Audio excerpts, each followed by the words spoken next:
Welcome to Freedom Grows. My name is Lisa, and today we will be harvesting shallots. And at the end of the video, I will cut one open so that you can see what they look like inside. Now, shallots are a variety of onion. It's technically the botanical variety of onions. They are smaller than an actual onion, and the way they grow is in clusters, similar to garlic, versus the onion grows one bulb at a time. Now, you can start them from seeds or from sets. I started mine from sets, and you don't have to go online and purchase them from a supplier. You can actually just do what I did. I went to my local grocery store and purchased organic shallots, and then I took that little bunch apart and then planted each one separately. Now, to give you an idea of the space that you would need, I grew all of mine in containers, and in one 5-gallon container, you can place 2 seeds or bulbs.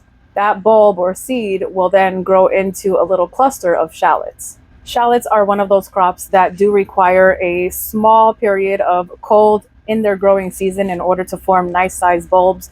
So planting them in the fall or winter is ideal. But if you're going to plant them in the springtime, just know that they may need at least 2 weeks to 4 weeks of cold. So if you don't have that where you are in the springtime, just place them in the fridge for a couple of weeks before you plant them. That cold process is called vernalization, and I just talked about it with my garlic harvest, which I will link in the description if you're interested in watching that. But shallots don't require that long of a cold period, so you can get away with 2 to 4 weeks of cold and they should be just fine.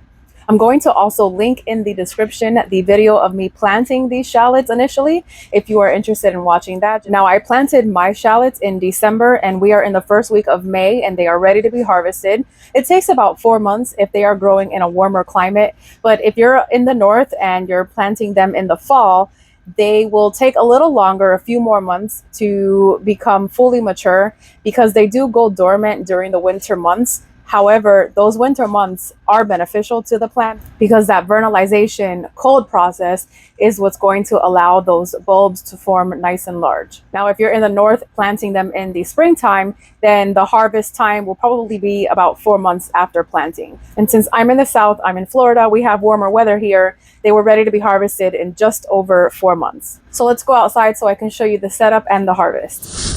For the soil, I used an organic potting mix, and I added compost to that as well as bone meal, which these plants really love.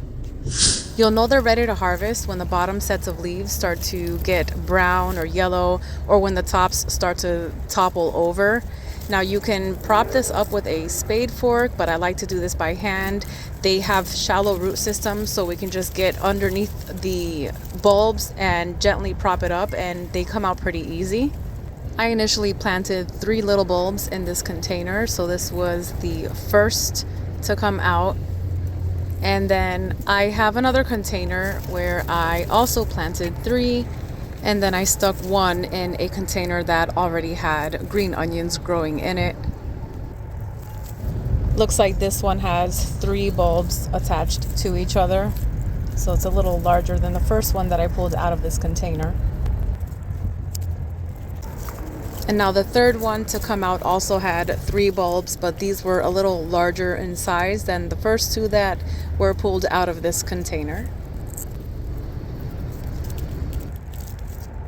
What you see me doing here is just mixing the soil around. I'm going to add compost and an organic fertilizer for the next plant. Now, this is my 3rd container. I'm propping these out. Looks like these are a nice decent size. I have 3 bulbs connected to each other.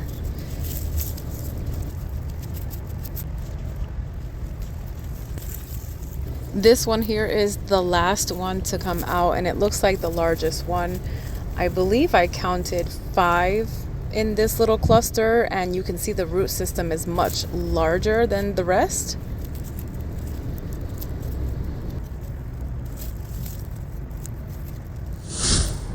And here is the completed harvest from growing shallots in 3 separate containers.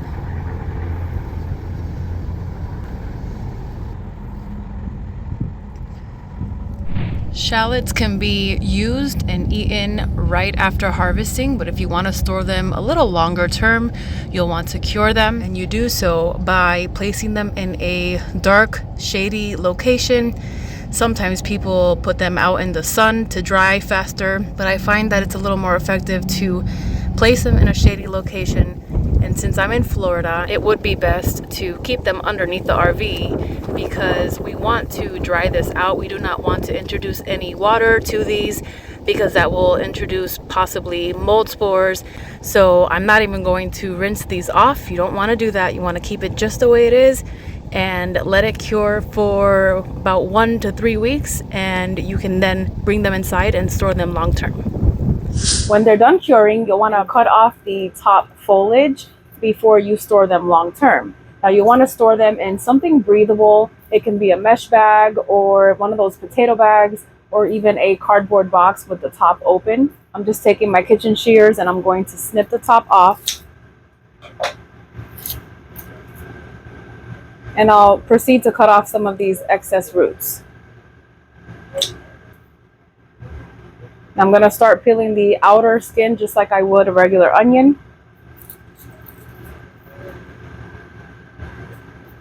It has a really nice purple color. Let me cut through this so you can see what it looks like inside.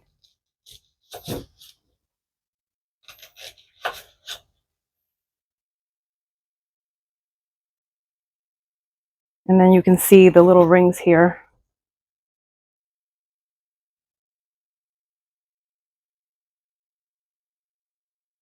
Much thinner than a regular onion.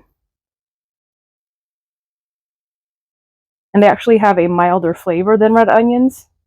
That mild flavor is great because it's not overpowering, so you can have them raw on top of burgers or in sandwiches, in salads. It's pretty versatile. You can even cook them, saute them. They have a really nice flavor. I just want to thank you for sticking around to the end of the video. Go ahead and subscribe to the channel if you're not already so that you don't miss any future content.